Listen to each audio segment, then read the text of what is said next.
while others are waiting legally in line, I'd send them the fuck out. Obama's doing more than I would to keep them in the country. I'm sorry.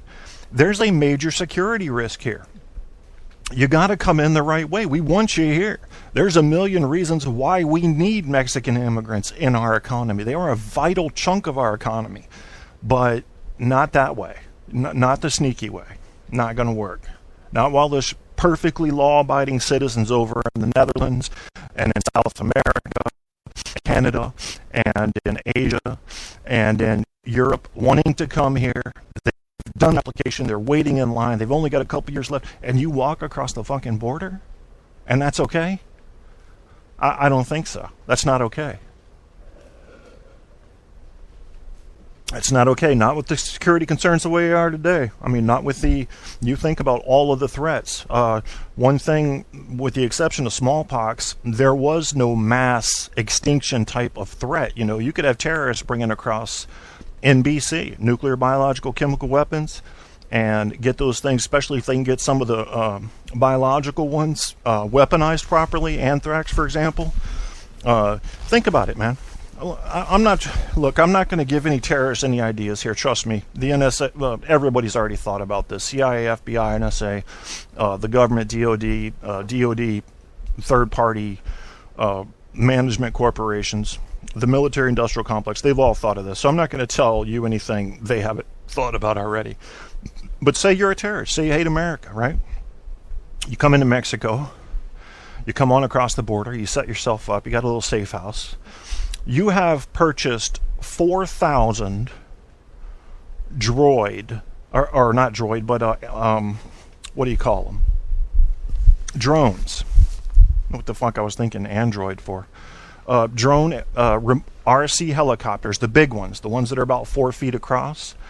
And you have placed within them either nuclear radiation that could be released in little radioactive chunks, okay, to get into the air, and the water supplies, and or you have put in there a biological or chemical agent, okay, and you start flying these things around all through a big city, just one city. Say nothing of this were organized over 50 or 70 or 90 cities, and you just have them release this stuff. You know you're going to die. That's okay. You were willing to die anyway. Who's there stopping that? I can buy 4,000 of these pretty high-powered long-range aircraft right now that have load capacities of 1 or 2 pounds. I can get the agents that I need through any black market dealer in the East or the Middle East. So you think there's no risk? There's a huge risk. Huge risk. And if you're saying to yourself right now, well, Kevin, if that was a risk, wouldn't it have already happened? Well, what I'm telling you is we've already been combating that very kind of thing. You know, you think Edward Snowden's a hero? Let me tell you something.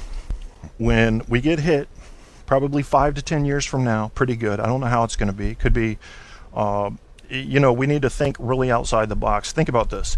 A terrorist, put one terrorist, one, in any of 75 cities across the United States.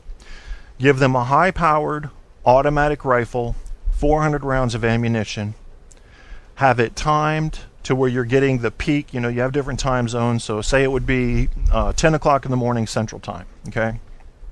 Have them go out and start shooting as many Americans as they can. They could probably get 40 or 50 per.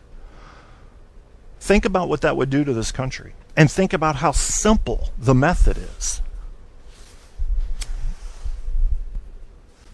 Well, the good news is that the DOD and the military-industrial complex and the CIA and the FBI, who are now sharing information, rumor has it, have already thought about this and things that are far more complex than this, which means they're watching for that type of behavior.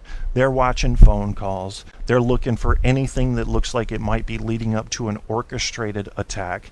It could be the hijacking of 50 passenger trains on train tracks at the same moment, which would then be loaded with suitcases that have detonations in them that will go off at the same time. So what's that do? That shuts down railroad travel all across the country. You don't know, because no one showed you the study, how badly that would hurt us and what it would do to confidence. Once again, we would be looking at a situation like 9/11.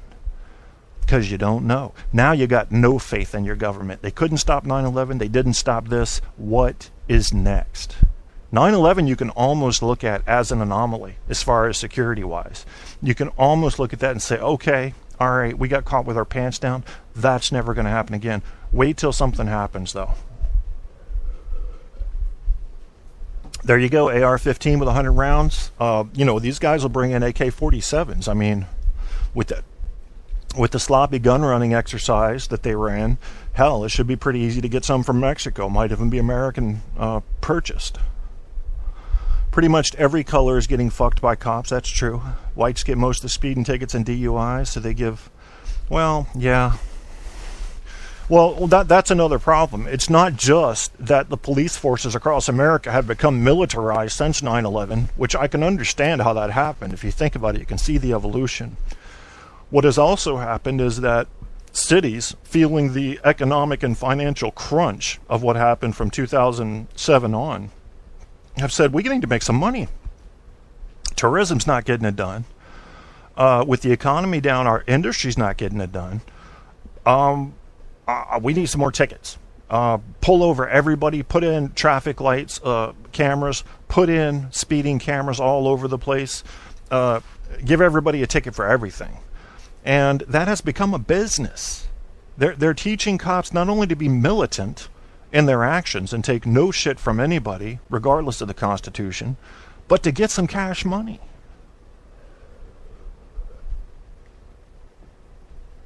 Police are corrupt. I think about 2/3 of America's police cannot. Let's say there was an accurate polygraph machine. Accurate. Guaranteed accurate. And I think it's a good science. It just needs some more work. And all police officers in America were hooked up to them. And they were asked this one question. On any day, at any time that you've been on the clock, I'm not asking you at all about what you've done off the clock, that you've been on the clock as a police officer, have you ever done anything that your peers or the public would see as dishonorable? These things include things of this type: accepting bribes for anything, arresting someone without probable cause, pulling someone over or arresting someone because they've upset you with words, pulling someone over for any reason other than a safety violation or a true breakage in the law. And go down a list like that. I guarantee you that if all of them said, no, I've never done anything dishonorable, and the polygraph exam is correct, 2/3 are going to fail. 2 out of 3 are going to fail on that question. That's the problem in this country, and it's not just this country, it's worldwide, and it's throughout history. Law enforcement people given a badge and a gun, a lot of authority, most of them have very little training. What do you want? It's like putting someone in a political office with no vetting. Bam, you're in. You think power's not going to call to them? You think temptation's not going to call? You're out there, you're having a hard time feeding your family. Someone says, look, man, if you don't arrest me for this DUI, I got $3,000 in cash right here for you. Just make me do the field test, say I passed, and let it go at that. That's a hell of a lot of temptation. In public, hearing me say it now, you say, well, no, I'd never do anything like that. But what do you do when you're on that backcountry road? You couldn't pay your rent because you had a medical bill last month, and next month they're going to evict you. What are you going to do? Is your honor going to stay intact? Is your honor going to stay intact in any position of authority like that? Power corrupts. It takes an honorable man or woman to resist that temptation at all times. And I tell people this, and I have not always lived my life like this, but I wish I had, and I do now. Live your life as if there's a camera mounted to your shoulder that everybody can see at all times. And it's funny because I've said that for 20 years. Now the police, far and wide across America are being required to wear these video and audio capturing devices to make sure that everyone's protected in a legal interaction. And do you know that since these police forces have started having to wear these cameras that capture audio, complaints against police for police brutality have dropped sharply. So you don't have to be an astrophysicist or a cellular microbiologist to put the types of math together you need to put together to see why that happened. We're broken on the inside. We're broken by design. If you want to call it evolution, call it that. That's fine. I can't think of really... I replace the word evolution quite often with adaptation, because evolution's a bit misleading, that it makes you think we're going to something better, and I don't think we necessarily are. What we're doing is changing to our environment. So there is no better. It's just changing to survive. That's what any organism does. If it doesn't, it dies off. You're done. So if we suddenly found ourselves in a high acidity environment, we would have to adapt. And that doesn't mean that we'd be made stronger somehow. It just means that we would have to adapt or we would die. It's that simple. Look at Earth's history and fast forward. And that's what you're seeing. We've got, 100 species kicking the bucket per day? That's the cycle. It's a revolving door. Enjoy your ride, humans. I mean, if we don't get some people off this planet and start spreading out somewhere else, our ride is definitely limited. That's for sure. Now that we have this higher capacity of thinking and reasoning, now that we have this ability to feel guilt when we have committed a wrong, we're becoming better.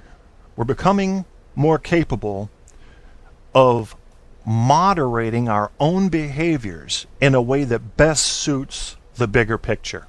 And that means not harming other people. That's what it comes down to. Not stealing other people's shit, not raping people, not beating people, not shooting people, not bearing false witness. You know the ones. We're getting better. But we are... let's pretend that the maximum we could adapt to our environment in a social setting is wherever we would be 100 million years from now, psychologically on a social scale. Then we're not even the F in Flash. We're not even the beginning of the F. We're like an etch where the ink pen touches down to start the F, that little dot. That's where we are. That's where we are. So maybe it's time to stop expecting a little bit less from ourselves in respect to that. Power, corruption, lying, deceiving. Lying is something I can't stand, but I'm an exception.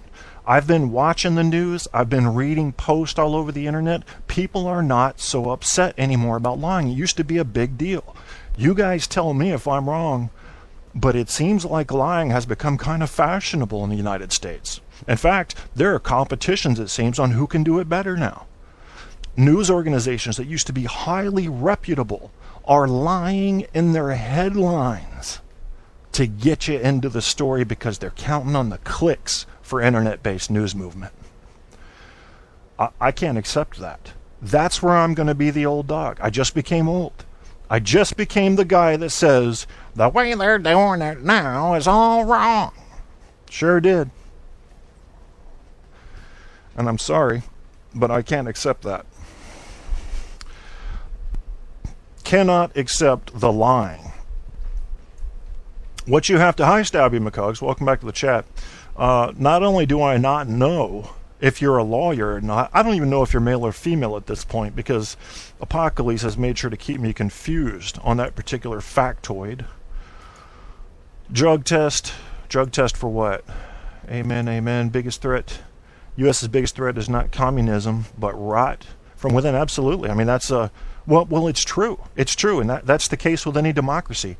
Power corrupts, and you see us compared to the Roman model pretty often. I think that's a fairly fair comparison. I know there's going to be some differences here and there.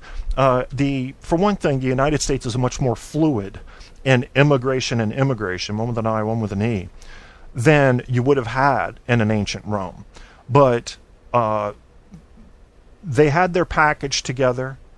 If you look at our model of government and military, it almost looks just like Rome did.